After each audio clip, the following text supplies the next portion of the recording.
Keiser. I'm here with James Turk, Director of Gold Money Foundation. Today we're going to take a look at the history of fiat money, inflation, and economic collapse here in France. We're going to look at two specific episodes, Max, where the currency collapsed twice. Twice. Hard to believe.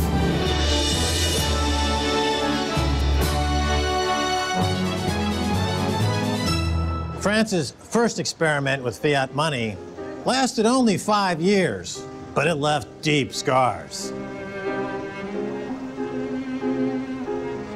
In 1715, Scottish financier John Law found a willing succor in French regent Philip d'Orléans.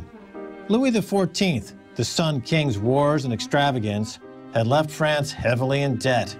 His successor tried in vain to square the budget, but expenses doubled income. Drastic cuts would have to be made unless another solution was found.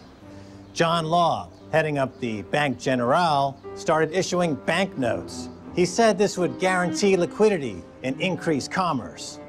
The bank invested in some hot properties, including the Mississippi Company, whose shares traded right here on Rue Quincampoix.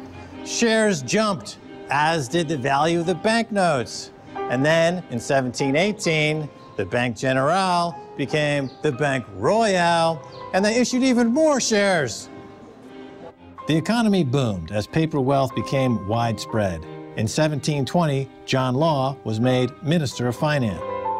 But that same year, the bubble popped. The shares started to fall.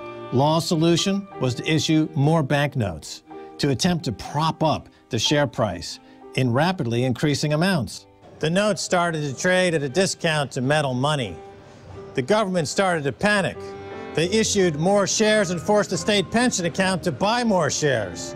That didn't work. People started to hoard more gold and silver. The state went door to door and confiscated it. In just a few short months, the shares and the banknotes, now held by virtually everyone in France and held in all the pension accounts, became worthless. And the entire country went down the drain. Oh, and by the way, if you really wanted to insult somebody, you call them a banker.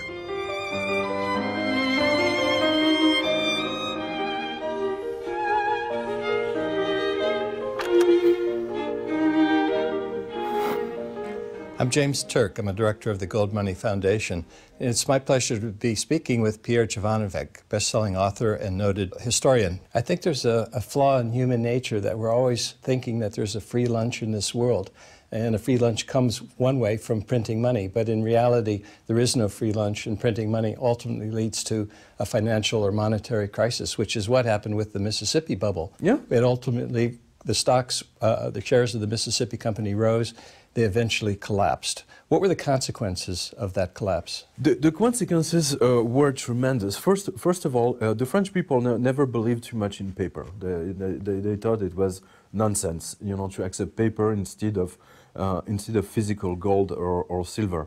And then there was a kind of mini revolution started. There was the Mississippi Company was Rue Quincampoix in Paris, and there were like thousands of people, you know, coming and striking just in front. So they wanted their money back, and they were like, I think, if I remember it was a bank run. Yeah, it was a bank run. Yeah. So everybody, and the bank run started with the people who were very well informed. It started with the people around the king, of course, and then progressively, like it took like 3 or 4 days, you know, to go down. The information went down to the people. So what they were doing is they were trying to take this paper, which is based on nothing but promises, to redeem them for actual physical gold and physical silver, because the tangible asset ultimately has value, and paper is only based on someone's promise. And they were fearful that those promises were worth nothing, and in fact they were worth nothing. So don't forget, you know, in the beginning they said that the Mississippi was the promised land, if I may say that in English. So it was filled in some biblical city, you know, or filled with gold mines and and the silver mines and the apples in gold on trees, you know, something like this.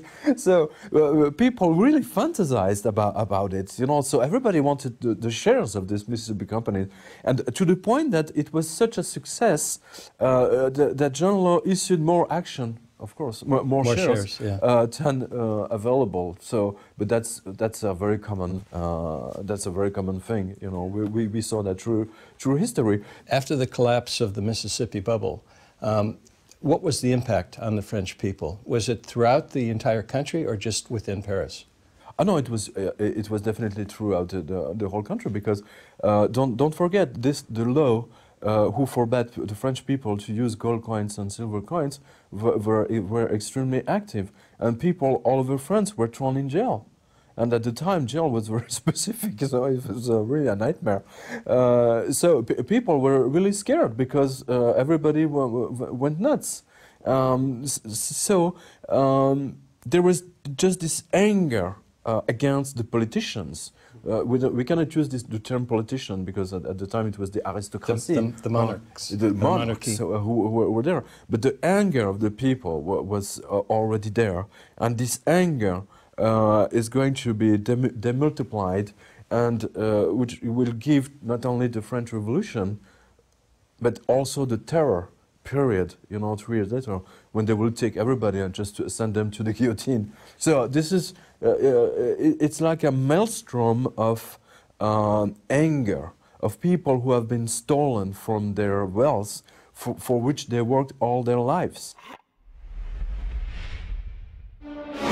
The country's best minds come here to the assembly to make impassioned speeches, but the crushing debt is a problem. 70 years later, France again turned to paper currency. How could this happen? For a whole year, this debate raged between paper money and hard money. Food prices continued to rise. The guillotine started to work overtime.